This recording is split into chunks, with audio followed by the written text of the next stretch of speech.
and stopping distances. That is our topic today. So let me just prepare. I'll use the paint to explain this. Sent. Okay. And I will share the screen. Okay, screen आगे sir आप लोग के पास. I hope you all can see it. Yes, sir. All right. So stopping ability of a vessel is measured by its track reach. ये कर लिया था मैंने आपके साथ नहीं किया था. लोग your section A ना. Yes, sir. तो ये मैंने आपके साथ नहीं किया ना अभी. No, sir. Okay, chalo, good. So stopping ability of a vessel is measured by its track reach in a crash stop full astern maneuver. The vessel is going ahead at full speed. फिर तो उस वक्त पे ये किया जाता है. And stopping ability of the vessel is measured by its track reach in a crash stop full astern maneuver. So let's see, ये आपका जहाज है, इस कोर्स में जा रहा है, राइट? एक रेफरेंस के लिए हमने ये लाइन दे रखी है. जब जहाज full astern order is given, I think I will use the pencil, use कर लेते हैं. या full astern order is given कहाँ पे देते? जब जहाज आता है, हमने vessel dead stop in water. Now vessel dead stop in water, अभी भी वहां पे speed sign change when the vessel is dead stop in water, that the speed sign changes from positive to negative. Engine अभी भी full अस्टर्न जा रहा है. सो जब हमने फुल अस्टर्न ऑर्डर दिया यहाँ पे, राइट, जहाँ पे मैंने रेड मार्क किया है, वहां पे हम लॉग डिस्टेंस नोट कर लें. और यहाँ पे जब हम engine is speed sign change होता है, that means vessel is dead stop in water, हमने यहाँ पे लॉग डिस्टेंस नोट कर लिया. ठीक है. सो ये जो वेसल यहां से लेके इधर तक आया है, ये जो कर्व्ड पाथ है, ये कर्व्ड पाथ को हम कहते हैं ट्रैक रीच. ठीक है. और जो डिस्टेंस ट्रैवल किया है अलोंग द कर्व्ड पाथ, इसको हम ट्रैक रीच कहते हैं. फिर यहां से मैं एक परपेंडिकुलर डाल देता हूं ऐसे. तो ये जो डिस्टेंस, अब मैं मोटी लाइन यूज कर रहा हूँ, ग्रीन कलर यूज कर रहा हूँ. आ गया यार मोटा कलर. ये जो डिस्टेंस है, इसको हम कहते हैं हेड रीच. ठीक है. जहां से हमने चल दिया है, और ये जो डिस्टेंस है जो परपेंडिकुलर जो ऐसे जहाज, और इंजन क्या है? Full ahead. यहाँ पे क्या है? इंजन हमने दे रखा है फुल अस्टर्न, रडर है मिडशिप्स. सो यहाँ पे तो ये तुम्हारा एडवांस हो गया, ट्रांसफर हो गया, टैक्टिकल डायमीटर हो गए. लेकिन स्टॉपिंग एबिलिटी में फर्क है. सो प्लीज, और ये काफी कॉमन मिस्टेक है, so do not confuse this with your advance, transfer, tactical diameter, turning circle के जो कैरेक्टरिस्टिक्स है. सो वेरी कॉमन मिस्टेक, ये टर्निंग सर्कल में इसको हेड रीच कर देते हैं, इसको साइड रीच कर देते हैं, वो गलत है सर. या यहाँ पे स्टॉपिंग एबिलिटी में हेड रीच को एडवांस कर दिया, उसको ट्रांसफर दिया, again it is wrong. Question जो आता है कि what is stopping ability, and write short notes on head reach, side reach and track reach. ठीक है. So you are ready? Let me know. Ready है. ओके. सबसे stopping ability of a vessel is measured by its track reach, is measured by its track reach in a crash stop full astern maneuver. Crash stop oblique full astern. Okay. So stopping ability of a vessel is measured by its track reach in a crash stop full astern maneuver. Head reach is the distance which the vessel travels. Head reach is the distance which the vessel travels along the original track from the moment full astern order is given. Full astern order is given until the vessel is dead stop in water. Distance which the vessel travels along the original heading, original track, from the moment full astern order is given until vessel is dead stop in water, bracket में लिख दो, speed sign changes from positive to negative.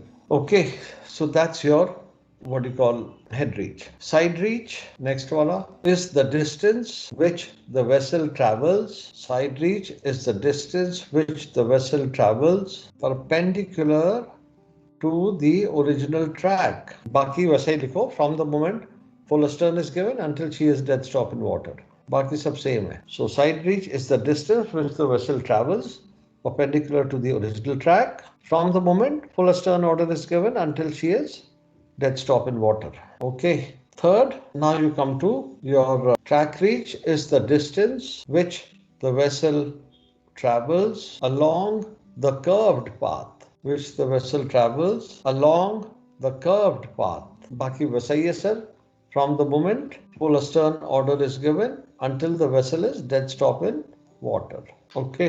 Once again, track reach is the distance which the vessel travels along the curved path from the moment full astern order is given until the vessel is dead stop in water. IMO का criteria चलिए पहले आपको यहाँ पे समझा देता हूँ. Right. और अगर आपका जहाज 100 मीटर लॉन्ग है, ट्रैक डिस्प्लेसमेंट है. यहाँ पे भी इंजन पावर बहुत कम है in relation to the displacement. तो जहाँ पे एक एग्जांपल दे रहा हूँ मैं, ये जहाँ पे ऐसा होता है, जहाँ पे डिस्प्लेसमेंट बहुत ज़्यादा है और इंजन पावर कम है, वहाँ पे एडमिनिस्ट्रेशन जो है फ्लैग स्टेट, वो कहता है कि track reach should not exceed 20 ships length. जहाँ पे ऐसा है, normally it should track reach should not exceed 15 ships length. लेकिन वो हो गया, उसको जरा साइलेंट कर दो. ठीक है, ये आपका स्टॉपिंग एबिलिटी का means the velocity speed sign changes but vessel still moving in forward direction. No. Okay sir. तो आपको रुकने में, और ये कौन सा जहाज इस कैटेगरी में आएगा 20 शिप्स लेंथ की, वो रिकॉग्नाइज्ड ऑर्गेनाइजेशन होता है ना, फ्लैग स्टेट को वो डिसाइड कर. नॉर्मली जैसे मैंने कहा आपसे 15 जो लेंथ है, शिप्स लेंथ है, उससे कम होना चाहिए. हेड रीच, साइड रीच के लिए ऐसा कोई क्राइटेरिया नहीं है. ठीक है सर. और कोई क्वेश्चन है? ओके. सो अब एक चीज और रह गई है आपकी, and that is called your stopping distances. So थोड़ा उसको भी देख लेते हैं before we call it off, क्योंकि इसी के साथ इसको भी स्टॉपिंग डिस्टेंसेस और इसमें फर्क है. ठीक है. स्टॉपिंग डिस्टेंसेस होते हैं कि अलग अलग कंडीशन के लिए होते हैं स्टॉपिंग डिस्टेंसेस. एक मिनट में जरा इसको फुल स्क्रीन कर दूं पहले. ओके, कहाँ गया? यहाँ पर आ जाते हैं. सो फॉर एग्जांपल इसको, ओके 1 मिनट. ओके, सो 1 2 3 4 5 6 7 8 9 10 10 9 8 7 6 5 4 3 2 1 0. ओके. बैलेस्ट, सॉरी, अब यहाँ पे हम करते हैं लोडेड बैलेस्ट, लोडेड बैलेस्ट. ठीक है. फुल, हाफ, स्लो, मतलब स्लो हेड, हाफ हेड की बात कर रहा हूँ मैं. स्टॉपिंग डिस्टेंसेस अलग स्पीड पे और अलग लोड कंडीशंस पे देखे जाते हैं. फॉर एग्जांपल, मैं फुल हेड में हूँ और मेरा जहाज लोडेड है, और फुल हेड से मैंने टेलीग्राफ को स्टॉप कर दिया. ओके. तो फर्ज करो, this is how my graph will be. Let's say 8 nautical miles. एक एग्जाम्पल दे रहा हूँ, 16 minutes. ठीक है. एक रफ एग्जाम्पल है, कोई जरूरी नहीं है, बट खाली अंडरस्टैंडिंग के लिए. मतलब फुल हेड में जहाज जा रहा है और फुल हेड से मैंने स्टॉप कर दिया. जब तक जहाज लोडेड है तो ऑब्वियसली वो डिस्टेंस भी ज्यादा जाएगा, टाइम भी ज्यादा लगेगा उसको रुकने. It might go just 5 miles and may be it will take 12 minutes to stop. ठीक है. तो इसको बोल बैलेस्ट में है, ऐसा हो जाएगा. से 4 point some and different speed condition, कितना जहाज जाएगा. और इसको एक टेबुलर फॉर्मेट में या ग्राफिकल रिप्रेजेंटेशन में जो मैनूवरिंग कैरेक्टरिस्टिक्स है, व्हील हाउस पोस्टर है, वहाँ पे डिस्प्ले किया जाता है. So various load conditions and various speeds, engine को आप स्टॉप कर. इसमें हमने सिर्फ क्या, बट जस्ट एन एग्जांपल. हाँ जी, बोलिए. हाँ, कोई पूछ रहे थे आप? सर मैं पूछ रहा था, ये जो ट्रैक रीच है वो लाइट कंडीशन में है ना ship? Track reach no, everything is done in load condition. जो भी होता है ना, सबसे ज्यादा जो होता है वो लोड कंडीशन में होता है. वैसे ये जो रीच दिया है सर, या ट्रैक रीच है सर? हाँ जी सर, ये जो डिस्टेंसेस बनाया आपने, जहाँ 5 नॉटिकल माइल, ये हेड रीच है, ट्रैक रीच है सर?